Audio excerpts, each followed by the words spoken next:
Mexico's president released a statement saying for the size of the storm, initial damage reports are quite small. And it's still unknown this morning if anyone was killed by the hurricane. Storm teammates Ellen Baca joins us now to talk about the structure of the storm and why something so historically strong may not have a large death toll.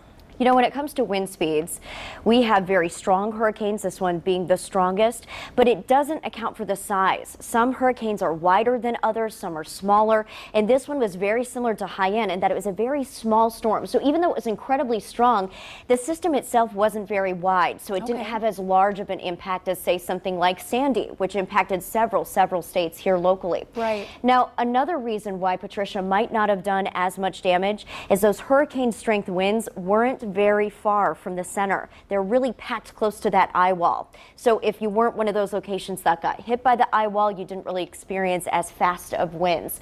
Now, another thing, and this is probably one of the big saving graces, the storm underwent something called eye wall replacement right before landfall, and that did help to weaken it a bit, and it also helped to take down those Category 5 winds just a touch. So all three of these things might come into play as we survey that damage once we see daylight. Okay, thanks, Ellen. Evan?